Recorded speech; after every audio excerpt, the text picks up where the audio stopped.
tell myself, the exam period, khalas, no more haram, I'm going to stay there inside of my room to revise for the exams.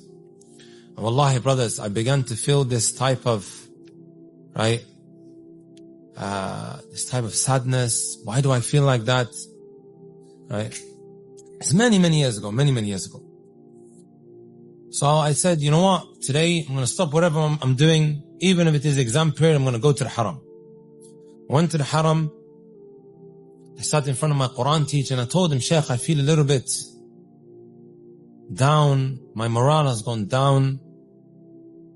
There's a type of sadness that I'm experiencing, What do you think it is? He says something to me that I'm hoping, inshallah ta'ala, every single one of us can take away. Exams have a way of making us feel like the whole world is resting on our shoulders. The pressure to perform, the fear of forgetting what we've studied, and the thought of what happens if we don't do as well as we hope, it can all pile up until it feels overwhelming. But in these moments, it's important to step back and remind yourself of a truth that never changes. Success doesn't just come from how many hours you study or how many pages you memorize. True success comes from Allah. Yes, you have to put in the effort.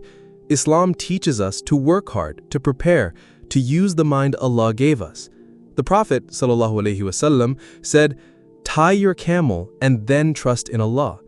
That means you don't sit back and wait for things to happen without effort, but you also don't believe that your effort alone is what brings results. You prepare, you study, you revise, you ask for help when you need it, and then you hand it all over to Allah with full trust that He will take care of the outcome.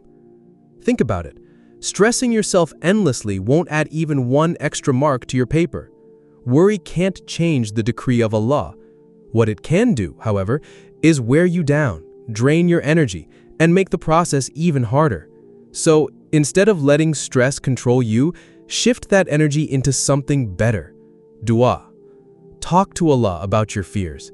Ask Him to open your mind, to help you recall what you've studied, to give you calmness and clarity when you sit in the exam hall.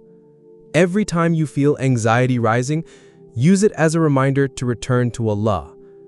And remember, Allah is most just and most merciful. He sees the late nights you're staying up. He sees the effort you're putting in, the sacrifices you're making, the moments when you push yourself even though you're tired. Nothing you're doing is unnoticed. Even if you feel like no one around you understands the pressure you're under, Allah knows every detail of what's in your heart. That's why the outcome, whether it matches your expectations or not, is always what Allah knows is best for you. Sometimes He gives you exactly what you're asking for. Other times, He withholds something because He wants to give you something better down the line. Success isn't always about marks on a paper. Sometimes success is in the lessons you learn, the resilience you build, the patience you develop, and the connection to Allah that grows stronger when you rely on Him through hardship. So, as you prepare for your exams, keep this mindset. I will give my best and I will trust in Allah with the rest. Don't let the fear of the unknown paralyze you. Instead, focus on what you can control, your effort, your prayers, and your mindset. And once you've done that, hand over the worry to Allah. He is Al-Waqil, the best disposer of affairs. Take a deep breath. Relax your shoulders. Remind yourself that this moment is temporary, but the trust you build in Allah through it will stay with you for a lifetime.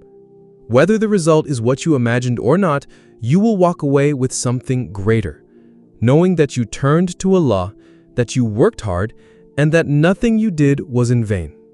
So keep going, keep studying, keep making dua, but above all, keep trusting Allah. He will never let you down.